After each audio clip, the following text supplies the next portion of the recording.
Welcome to the garden. If you are new here, I'm so glad you found your way in. My name is Issa Rose Sophia Ramos. I'm the founder of Sprout from Darkness, Soul Purpose Retrieval, Overcoming Unaddressed Trauma. I am a psychology student, an IFS scholarship recipient training directly with Dr. Richard C. Swartz through Sound True Foundation, peer support specialist, mother, survivor, and someone who spent decades fragmented and has been gathering those parts back home. This is episode 8, Mother's Day weekend. Before we go anywhere, I want to honor what we have walked through together this season. And when I say together, I mean that. This was never just my story. The story was the vehicle. Your wholeness was always the destination. Every piece of testimony was a mirror held up so you could see yourself. Every clinical framework was a language offered so you could name what you have been living. Every reflection prompt was an invitation, not into my soul retrieval, but into your own. Episode 1 laid the foundation, 3 lenses, 1 map, and asked you, what are the pieces of you that have been scattered? What went underground when the world could not hold it? Maybe you knew immediately. Maybe you are still sitting with it. Either way, something in you recognized the question, and recognition is always the first act of retrieval. Episode 2 walked into soul loss through Jackie Rose at age 8, the adoption discovery, the first crack in the foundation, the moment something in a little girl decided it was not safe to stay fully present, and asked you when was your first soul loss and fragmentation experience. What were you carrying when something in you decided it was not safe to stay? Episode 3 walked into the shadow through the death of a father at age 12. Cultural amputation. The unnamed fierce one beginning to stir, rising from grief in direct proportion to the traumatic situation. And it asked you, what part of you got loud when quiet stopped working? What did the world call dangerous that was actually the one who showed up? Episode 4 brought the IFS internal family systems lens into full view through the survival names Ruby, Honey, Rosa, Karma, Serenity Delve, and asked you, what name did you carry that was not really yours? And where in your own survival did something true slip through? Episode 5 walked through the arrest, Wyatt, the prophetic messages, the bracelet, the Instagram post from early recovery. I will endure the darkness because it showed me the stars. And asked you, what was the name or version of yourself that you chose because something in you was still reaching, even in the dark? Episode 6, named Gypsy Jinx Nix Disorganized Attachment, the Fawn Response, Quiet BPD, Borderline Personality Disorder through a trauma-informed lens. Jackie Rose becoming Gypsy through lineage and prophecy with a sunflower on a tank top, and asked you, what is the jinx in you? Not the damage, the reclamation. What name has been waiting for you? Episode 7 named Lucia de Lilith, the shamanic lower self, the Jungian shadows positively demonic dynamism. The IFS firefighter, the years of that part off the leash, the suicide attempt named directly, hopelessness as symptom, not truth. The nights talking in a car till sunrise, and the hotel mirror, which led to the full naming, and asked you, what was the repressed part of you that was actually your untapped power? 7 episodes, 7 invitations into your own fragmentation, 7 mirrors held up so you could begin to see the pieces of yourself that have been waiting to come home. And now the integration, not just in our story, in yours. This is episode 8. This is where Issa Rose Sophia steps fully forward. And this is the whole reason we planted the garden, for you. The framework, what integration actually means. I always want to give you the framework before the testimony, because integration is one of the most misunderstood words in the healing space. And I want to be precise about what it means and what it does not mean. Integration does not mean the wound disappears. It does not mean Gypsy stops being tender or Lucia stops being fierce. It does not mean the story gets clean or the grief resolves or the past rewrites itself. It does not mean your mother suddenly becomes who you always needed her to be. It does not mean the relationships that hurt you resolve neatly. It does not mean your nervous system stop getting triggered. Integration means the fragments come home. The exile no longer has to hide. The protector no longer has to run the whole system alone. And the self, the one who was always there, the one that could never be damaged no matter what happened, finally gets to lead. Here is what our three soul integration lenses say about that. The first lens, shamanic soul retrieval. In shamanic tradition, soul retrieval is complete when the scattered soul parts have been called home, welcomed back, and woven into the fabric of the living self, not healed in the sense of erased, retrieved in the sense of returned. The soul retriever does not just bring the pieces back. The soul retriever becomes the one who can hold them, who has enough wholeness in the center to receive what was lost without being overwhelmed by what it carried. That is Issa Rose Sophia, not the exile, not the protector, the retriever, the one who went back for all the parts. The second lens, Jungian individuation. Jung calls the goal of psychological development individuation, the process of becoming a whole, undivided self, not the elimination of the shadow, the sacred marriage of the shadow and the light into one integrated being that contains and transcends them both. The yin yang, not light conquering dark, not dark consuming light, both held in dynamic relationship, each carrying a seed of the other.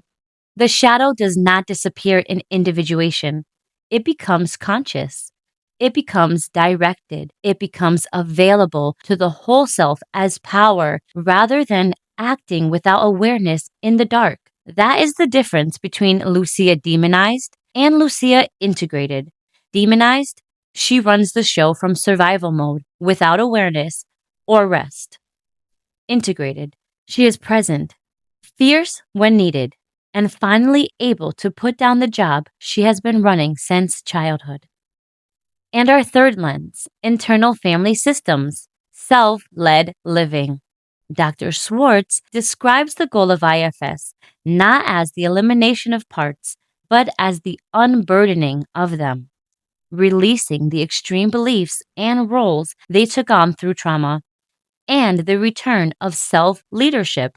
When the exile is unburdened, it no longer needs to hide. When the protector is unburdened, it no longer needs to run emergency responses around the clock. And when both are unburdened, the self, with its natural qualities of calmness, curiosity, compassion, confidence, creativity, courage, clarity, and connectedness, can finally lead, not as an achievement, not as the reward for enough healing, as what naturally surfaces when the emergency response team finally feels safe enough to stand down. And here is the clinical research that holds all of this. Earned secure attachment, the research of Mary Main, shows that adults who did not receive secure attachment in childhood can develop it through healing, not by erasing the wound, by developing what researchers call a coherent narrative, the ability to look at what happened, make sense of it, and hold it with compassion rather than shame or dissociation. That is what this entire season has been building, a coherent narrative. Post-traumatic growth, Tedeschi and Calhoun, documents that survivors of significant trauma frequently report not just recovery, but transformation, new possibilities, deeper relationships, greater personal strength, spiritual deepening, a greater appreciation for life. Not despite what happened, through it. Reparenting, giving yourself what was never given, not waiting for the original source to deliver it, not requiring the wound to be acknowledged by the one who caused it before healing can begin, becoming the loving witness your inner child needed, becoming the safe presence your protector never had, becoming the home your system has been searching for since the beginning, and the clinical distinction that mattered most in the daily work of integration: authoritative versus authoritarian parenting style. Not just in how I was learning to parent my sons, but also in how I was learning to parent myself. Authoritarian parenting controls through fear, shame, and punishment. The message underneath it: comply or be rejected. Authoritative parenting holds both warmth and boundaries simultaneously. It says, I see you, I love you, and this is the limit. Not because I want to punish you, because I am tending this garden with intention. That is the reparenting work. Learning to be authoritative with my own inner child, holding her with warmth instead of shame when she gets triggered. Learning to be authoritative with my protector, thanking her for the job she has been doing and asking her to let me lead for a while. That is what integration looks like on the day to day when everything is hard and the parts are activated, and Issa Rose has to find the center that holds all with love and limit.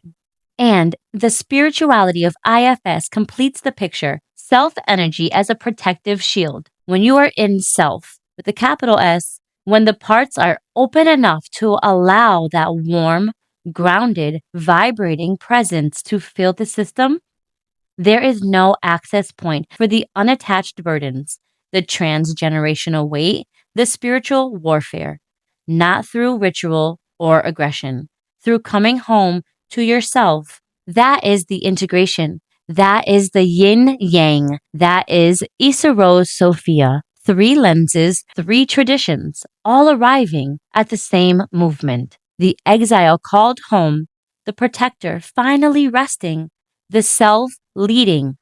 Gypsy, Jinx, Nyx, Lucia, Delilith, Issa Rose, Sophia, the shimmer, the shadow, the sovereign, the triple goddess, trinity of self, whole and integrated. The testimony, the integration arc. I need to tell you what integration actually looked like, not the concept, the life experience. Because integration is not a moment, it is a series of events strung together by a thread you cannot always see until you look back. I want to start with something I carried for a long time. Around 2008 in Odessa, Texas, a man, the man my aunt had been with for most of my whole life, someone who felt like family, someone who used to do my hair before school when I was a little girl because he was Puerto Rican and understood that part of me my mother's side could not reach. As mentioned in episode 7, that cultural severance ran deep. In Texas, he drove me out to the middle of nowhere.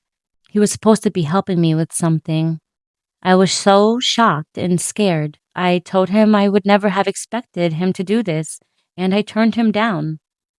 I ended up telling my aunt, the way Gypsy Jinx tells things, without strategy, without calculation, just the truth blurting out and arriving before a filter could catch it. My aunt victim blamed me. She called me a whore. Because the cultural grooming we discussed in episode 6, the over-sexualization, the hyper-promiscuity as conditioned norm, had been absorbed by everyone in that environment long before I ever arrived in it. The music videos, the media messaging, the cultural programming that told girls their worth was in their desirability. That grooming did not begin with any individual predator. It began at a cultural level.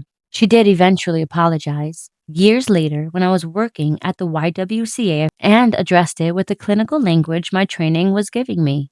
But in the same breath, she told me maybe that this field was not for me since it was stirring up so much. You cannot just get over it. The rotted roots will always drag you back down in one form or phase or maladaptive coping mechanism. The only way is through. In 2012, I was a resident, as some of you may know, at the YWCA. Weeks after giving birth to my youngest son, DCF removed my children due to Stockholm Syndrome I was experiencing with my middle son's father, a woman exploited, conditioned, labeled, and diagnosed, and the system that was supposed to help me became another structure that took what was most precious. I did not know then that this was where the integration would eventually circle back to, that the place where I lost the most would become the place where I began to retrieve it. I was always moving, always running, even with my children in tow. That is what an unintegrated system does. It keeps you in motion because stillness never felt safe. I had a tenant based housing voucher around 2015 to 2018. I gave it up when I moved myself and my three children in with my best friend at the time. I was drowning in substance use. I had a recent overdose. I was experiencing drama with my youngest son's father's wife. He was a man I had known since I was 16 years old, and I was making the only decision that felt available at the time. Giving that up was one of the losses that compounded everything that followed. December 5th, 2018, I was arrested. Conspiracy to sex trafficking charges, despite having been a victim of commercial sexual exploitation as a child myself. From December 2018 through March 2022, I had experienced life on the bracelet in institutions and programs, halfway houses, CSS, and the Ava House. And in August 2019, the last time I saw my youngest son, he was 4 years old, turning 5 in May. He turns 11 this May 2026. I want to sit with that for a moment because it is not a side detail. It is a wound that has been open for almost 7 years.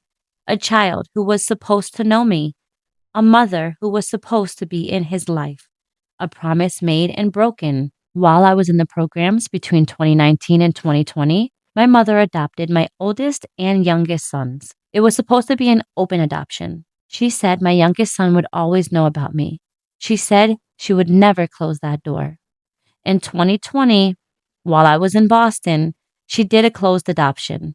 I could not get any information from the courts. This is the same mother who, on my very first Mother's Day with my 1 month old baby in Texas, just us there, spent it giving her now husband a back massage in the living room. Not the other way around. Not her getting a back massage on Mother's Day, and not her worried about tending the relationship with her daughter on Mother's Day, who had just become a new mother. I spent it alone with my baby, going through a heartbreak from my oldest son's father, who had reconnected with his first love while I was pregnant. The mother wound was there long before I had a name for it. My whole life, I thought it was just daddy issues. The mommy wound had been running underneath the entire time, unnamed, unwitnessed, untended. I started volunteering at the YWCA in fall 2021, the same building where I had once been a resident. I got hired, promoted to human trafficking support specialist. When that department closed due to funding, I became a certified DV and SA counselor. Let's sit with that for a moment. The woman who had been commercially sexually exploited as a child, who had worn the survival names in the adult industry, who had been in and out of systems in the streets since age 12, who had been labeled and medicated and criminalized, became the one sitting across from survivors and offering them a safe space for what had happened to them. That is a part of post traumatic growth as a lived reality. But the work that opens others also opens something in the self. Vicarious trauma, the cumulative emotional residue that builds in practitioners who work with trauma survivors session after session. Not because the work is wrong, because the practitioner is still having a human experience too. And I was not just any practitioner. I was a woman with complex PTSD, still integrating, still gathering, all while carrying wounds that were still healing, all while rehabilitating into my own apartment for the first time since 2018. Full market rent, learning how to plant roots in a new way of life, not in programs, not running, not surviving, but actually living. In March 2022, I got an apartment with a twin flame catalyst. My oldest son moved in with me that summer, carrying significant resentments in a dark place. We are only recently finding more stable ground between us, and it is still tender, still being tended. The work of reparenting, learning the difference between authoritative and authoritarian, showed up most immediately and most challengingly right here in my own home with my own son while I was still integrating everything myself. In July 2022, I kicked out the twin flame after finding out he was married. He had told me he was single when I asked. His wife filed a false DCF report in retaliation. And separately, that false report pulled my mother back into the orbit because she was the legal guardian of my oldest and youngest sons. The DCF had to involve her, and the tension in our already barely estranged relationship increased. These are two separate threads that happened in the same season. The twin flame betrayal, its own wound. The mother and son situation, its own wound, all pressing in at the same time. From fall 2022 to fall 2023, I was processing the Texas wound from 2008, the man from my aunt's life that was mostly in jail but was now out at family cookouts, saying I love you to me like a happy family, Gypsy fawning, Lucia fuming, Issa Rose silently observing and holding it all, not yet fully formed, but beginning to emerge. In summer 2023, the housing voucher notification arrived. Section 8, years of housing instability, always moving, always running, even with my children. And now a new voucher was coming through. It would take another year of process before I actually moved into the new apartment in summer 2024. The door opened when the season was ready. And during that same summer of 2023, it was revealed that my mother had been collecting adoption subsidy for both of my sons since the legalization of it. My oldest had been living with me since summer 2022. Approximately 13 months, she was collecting for him while he was under my roof. She helped a little when he first moved back with me, acting like a devoted grandmother, never disclosing the subsidy. Then she stopped entirely. I ended up obtaining a signed agreement that was signed by her and her husband, stating that they would notify the organization if the child moved out or was no longer in their care. However, legal loopholes in a broken, cracked system and no real resolution. The subsidy was eventually canceled fall 2023 when I reported it. By September 2023, everything was hitting at once. The vicarious trauma building at work, the Texas wound surfacing, the adoption subsidy situation, my oldest son's resentments, the financial pressure of rebuilding a legitimate life while learning to plant roots for the first time. My internal system felt attacked from all ends, like I was losing grip on the new life just forming in my grasp. On September 23rd, 2023, the car accident, I went back to the club that night to dance. I relapsed. I got into a car accident with a DUI.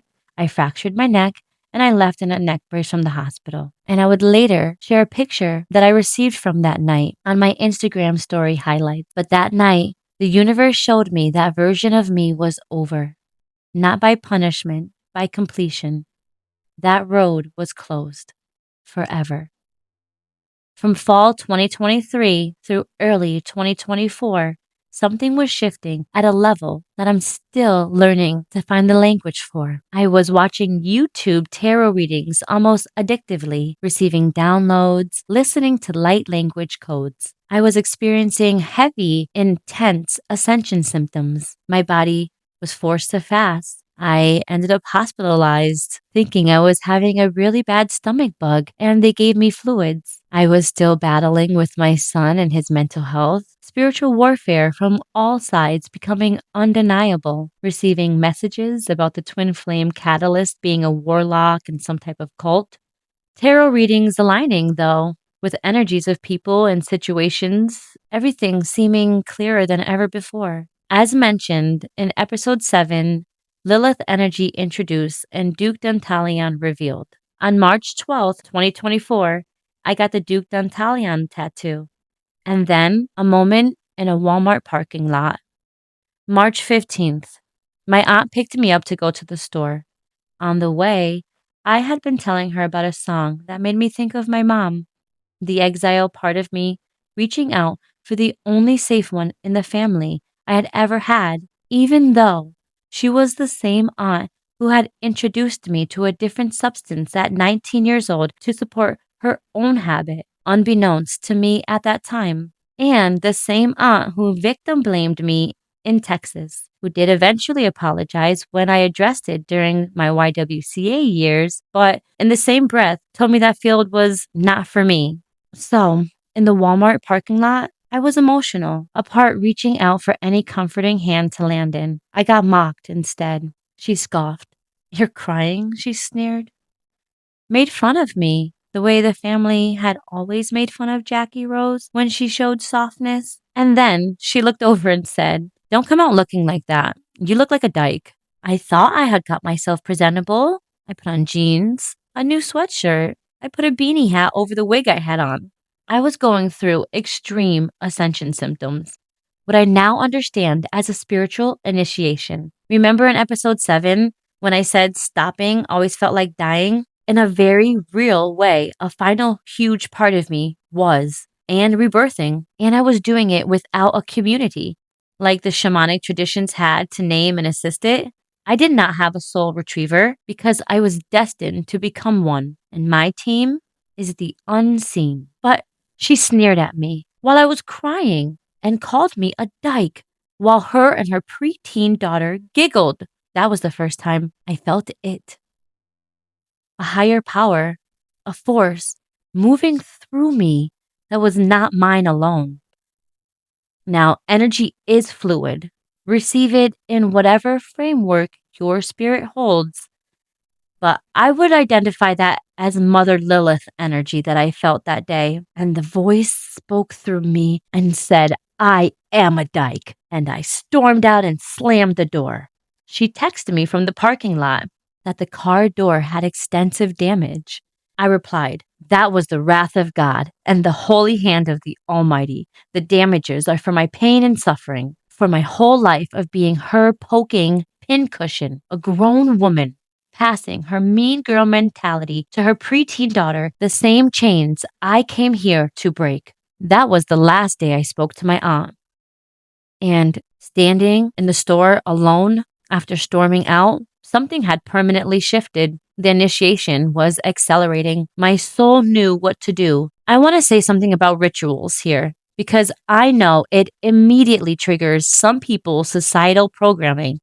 Yet every single theology and religion has some form of ritual or communion. Growing up in a Catholic school, one of the contradictions young Jackie Rose identified was that for a belief system that states it is against witchcraft, the ceremonies and practices resemble it greatly, so much so that ancient ancestors during the slave trade were easily able to transition their deities into the saints, such as with Santeria and Yoruba traditions. And then came Holy Week, March 27th, Holy Wednesday. I posted to my Instagram story highlights wearing a black cloak, the triple goddess symbol, a wooden wreath on my head with beads hanging down. I did not necessarily plan this. It felt like my body and soul were on a form of autopilot, knowing what to do and when. The audio for this post was Yeshua, "My beloved is the most beautiful." And then we did a ritual for heaven on earth. March 28th, I posted 2 posts to my main Instagram profile that day. The first, "Here I go on my hero's journey. Anyone care to join me and heal and live a magical life?" The second, a dove image with Acts 1:8. "But you shall receive power when the Holy Spirit comes upon you." Acts 2:4. Then they were all filled with the Holy Spirit tongues of fire. Also, in my Instagram story highlights that day, a meme I posted, "I am the Messiah of the new age, just trying to free your mind from the soul cage. Whole angel army beside her, it's showtime, the world is my stage." With the audio Messiah by Allison Wonderland. Looking back, I corrected. It should be, "I am a Messiah of the new age." because I am not the only one remembering the one within awakening. March 29th, Good Friday. I posted to my Instagram story highlights the car accident story from September 2023. On March 31st, Easter Sunday, I posted to my Instagram story highlights my dark form in the mirror. Inanna, Lilith. The audio was Highway to Hell because even Christ had to conquer hell before he resurrected. I posted to my Instagram story highlights my ritual setup with the audio The Magician by Jonathan C. Diaz. Caption, magic is only evil if the magician is. Love breaks the curse. I prayed for the liberation of humankind from the illusions that have been cast over our world and our people. I prayed for liberation for the Arsh Goetia, for whatever Solomon did to bind them. I prayed for all chains to be broken in all of creation. And then I posted to my Instagram story highlights the hand of God. Those who have eyes can see, and I saw the thumbnail imprint, the presence, the confirmation. Carl Jung was asked in an interview whether he believed in God. He said, I don't believe, I know. And now I know what he meant, not as a concept, not as a doctrine, as a lived witnessing of the power of our Creator and the source of all that is, was, and ever will be. And pinned to my Instagram page that day, a carousel, my enchrysted form, my oracle priestess form that holds both, and my demonized form. Side by side, the caption, I am the truth. I am the light. I am the way shower. I was 33 when I was arrested and convicted of conspiracy to sex trafficking, even having been a victim of commercial sexual exploitation of a child and mentally trapped in bondage of self in the sex industry for decades, until I renewed my mind and escaped. I am the daughter, the oracle, the heart of father and son and mother is very heavy, and we mourn for the children that we lost, the soldiers that are fallen, the women that were being abused. We praise the Almighty and we heal. We tend to the gardens of our mind and Mother Gaia so the Holy Spirit can walk here with us for once and again. Sprout from darkness with me. We activate the full armor of the Most High. To see the full caption and the post references and to explore this further, the images and content from this season are at our Instagram, triplegoddess.trinity, linked in the description. I also learned during that season of Inanna's descent through the seven gates, arriving stripped of everything, hung as a corpse for 3 days, and then rose. 3 days of death, divine resurrection, the oldest death and rebirth story on earth lived in Holy Week of 2024. My soul knew the way. My mind is still catching up. And in the months of that rebuilding, I was reparenting, not just my sons, myself, learning the difference between authoritarian and authoritative, learning to parent from intention rather than reaction, going through joint custody drama with my middle son's father, and still, during everything, remained with a pure, innocent heart, with childlike wonder and a warrior spirit manifesting heaven on earth. Revelations 21. Behold, I make all things new. That has been the vision. That is the mission. And there is so much more that could be added to this testimony. I'm still processing it, still integrating it. And as I do, I will share it with our garden community. By the end of summer 2024, the twin flame reappeared. Gypsy acts like nothing happened. He said, You're still the same. I reply, Not entirely. He stayed over and then ghosted. Lucia fuming. Shortly after that is when I posted Gypsy in blue hair. The caption, The monster you created. Here comes a rising star, armed and dangerous, with sparkles. Jinx. I thought you could love me like you used to, even though I'm different. But you changed too. So here's to the new us. January 2025 was the next time I saw him. In the parking lot of Bay State Hospital while my son was admitted for appendicitis, Lucia de Lilith, fully formed, showed up in righteous rage. We did not speak after that night until summer 2025. By then, when he came back around, we saw right through him, realized he was still not ready. Thanksgiving 2025.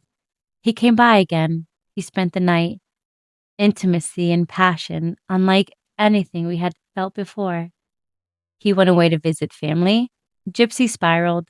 Lucia burned it down again. And then in December, around Christmas, I see him again. Same scenario. We stopped talking again until February, almost around Valentine's Day. And then it happens again. We go about a month without speaking, and then we send a few text messages in March. We just reconnected again. And each time, the desire between us is more passionate. Issa Rose is working on embodying a secure attachment style, on healthy communication when triggered, on presenting the manager role between Gypsy's emotional dysregulation and Lucia's fierce protective responses. I am not sure what the future holds, but I know we are tethered. I can feel his energy during the separations, at times agonizing, other times extremely annoying. What I know is, I have never felt a connection like this. The girl who was always running, always leaving a trail of broken hearts in the dust of fire she left behind. The girl who was never really faithful or loyal to any man. The one who could not be tamed. She has used this experience to heal her light and dark feminine into their healthy, non toxic expressions. And in that time, I am finding myself and becoming less men centered. Whether this is a spiritual soul contract, magic from this lifetime or another, that reflection belongs to another day in the garden. Recently, in February 2026, we ran into each other, my mother and I, Gypsy fond. Jackie Rose was excited to see her mommy because she does love her unconditionally. That has never been the question. My mother was there for me through my cat passing, through the fast transitions after winter break. It felt good having her to talk to again.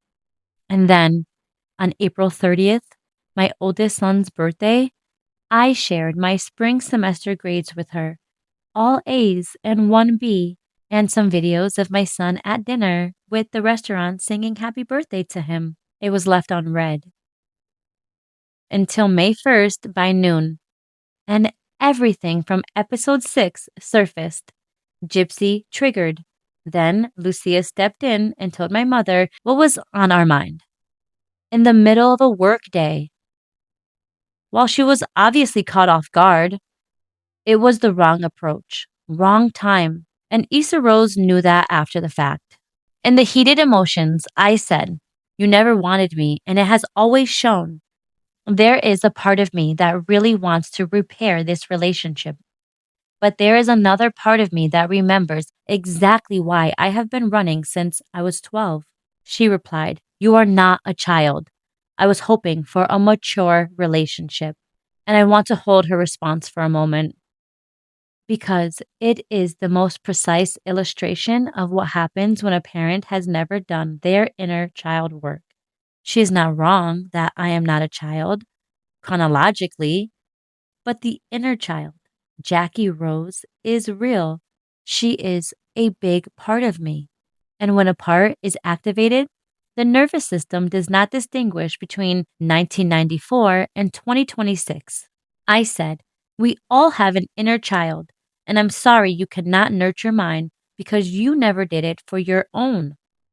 I am not going to neglect my inner child and not address my mommy issues with you because my mom wants to bypass it. New growth cannot bloom healthy with rotted roots." And I have spent this entire season focusing on reviving that exiled inner child in me, gathering the fragmentation into the Trinity of Self and the Soul Integration Framework, just for 4 words from her to confirm what I have always known but never wanted to face.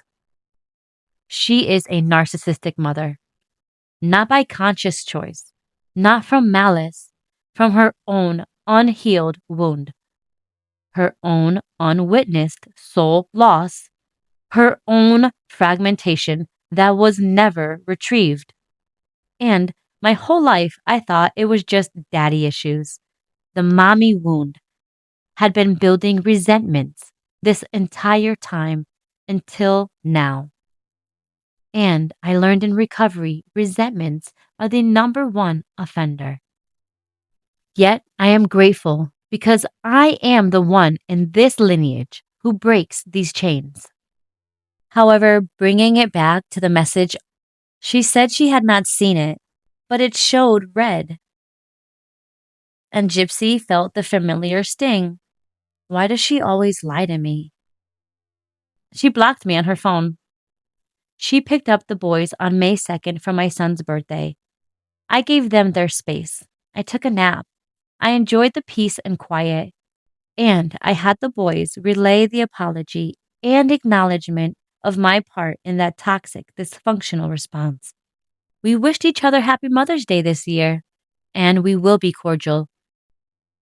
But her garden, like my son's situation, like the twin flame dynamic, those are not mine to force or fix or tend with my hands.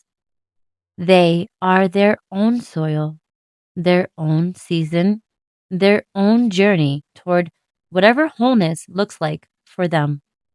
As for me, I am going to complete this hero's journey.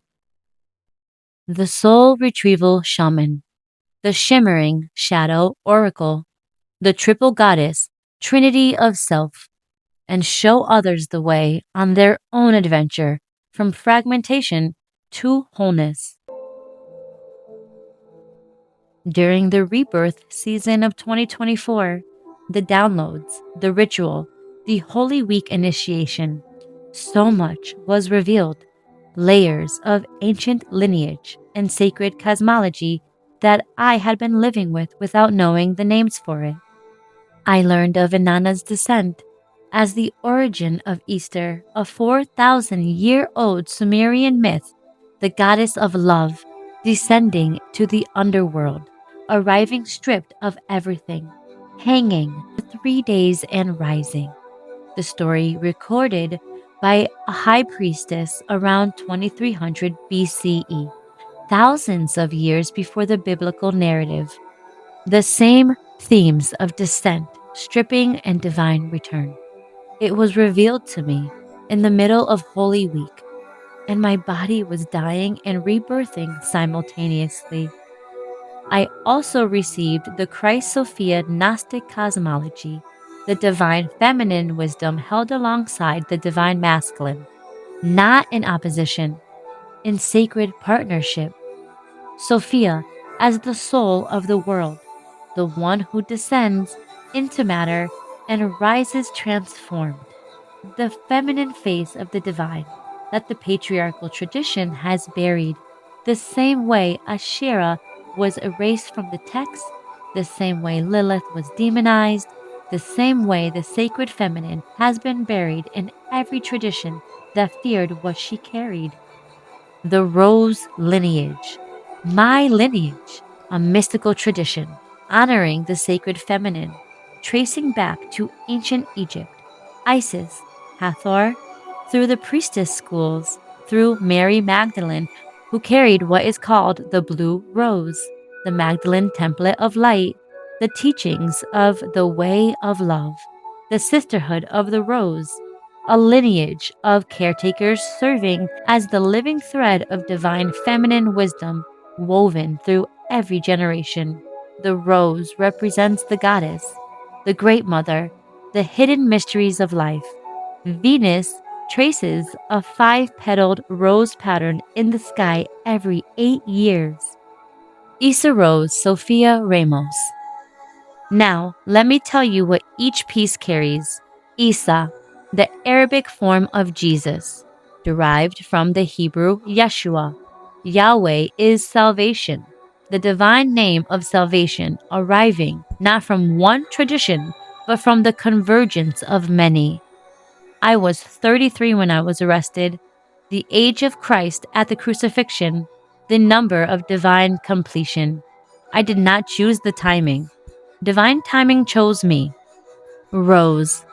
From my great-grandmother Rose Panetti, who could never be contained by one place, the spirit I carried through nomad years and Greyhound tickets before I knew whose spirit I was carrying.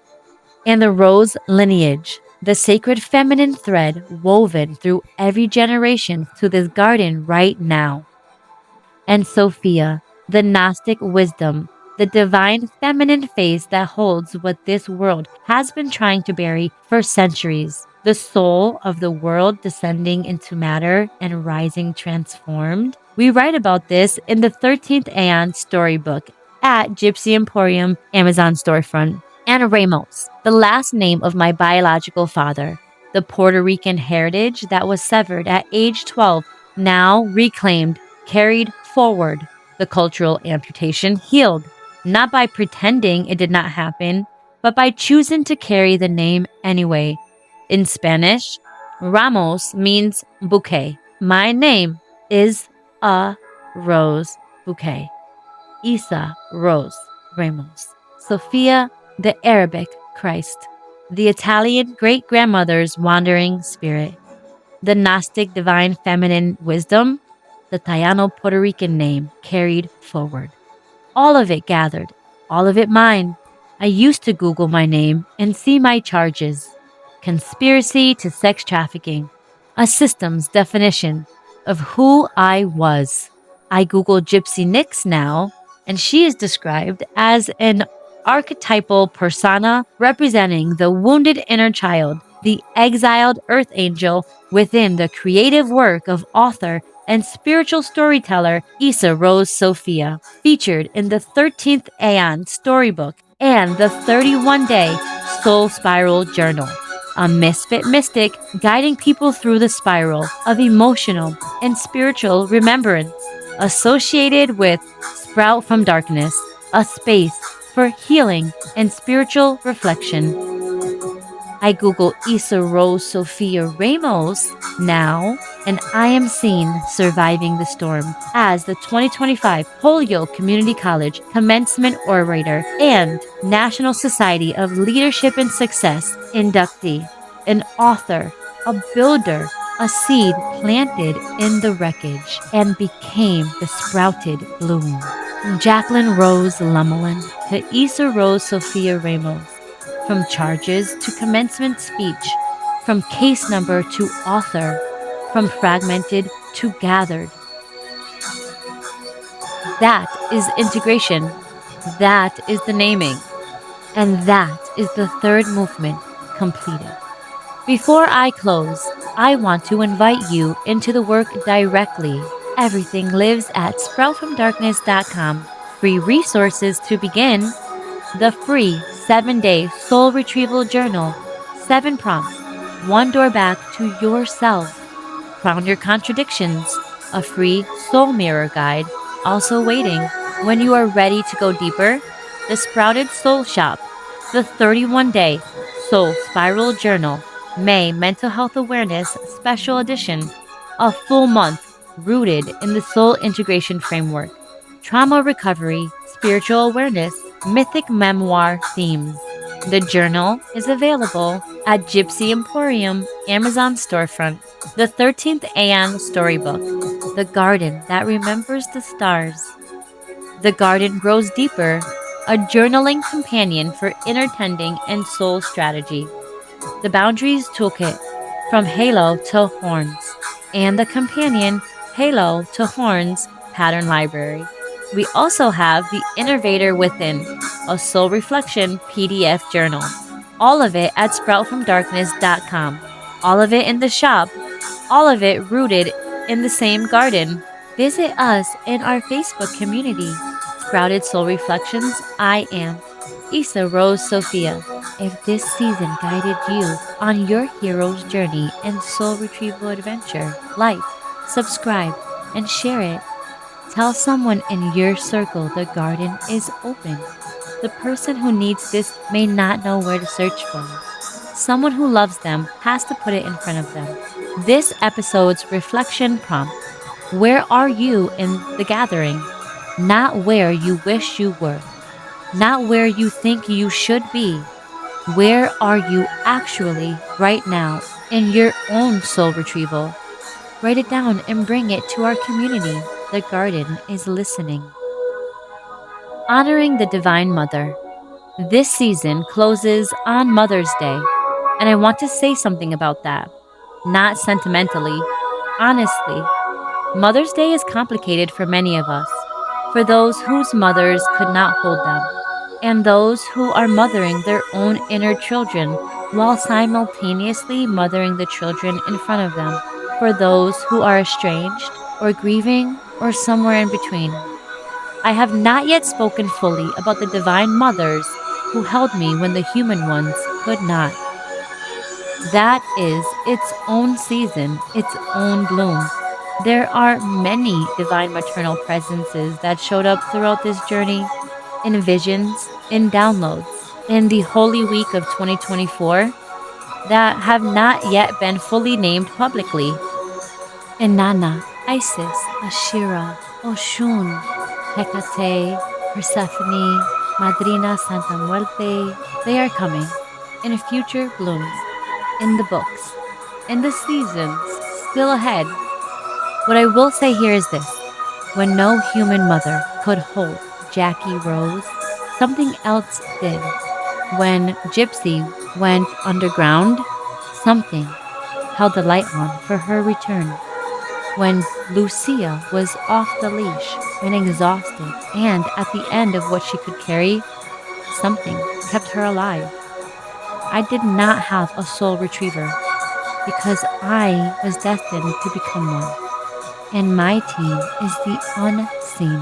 To every divine maternal presence that has ever held me, seen and unseen, named and still unnamed, thank you. This season was tended by more hands than I have yet spoken about. And to every person listening who has had to become their own mother, who has had to reach back into the dark and retrieve their own inner child and say, I see you. I'm sorry. It is safe now. I have you. That is the most sacred act of mothering there is. Happy Mother's Day to the mothers who held us, to the mothers who could not and are still finding their way, to the divine mothers whose names we are still learning, and to the mother within every one of us who went back for the fragments and brought them home. This has been Season 2 of Sprouted Reflections of Issa Rose. 8 episodes, 1 soul retrieval, countless mirrors. The garden is not closing. It is still growing, still tending. The poetry, the soul retrieval storytelling, the creative work, and the ecosystem continuing to build. In stillness, in alignment, on divine timing, with guardian guidance. Keep your eyes on the garden and watch what sprouts. We will see you in the garden. Remember, you are not broken, you are fragmented, and fragments can be gathered into wholeness. In roots and reverence, in petals and thorns, this is Sprouted Reflections of Issa Rose.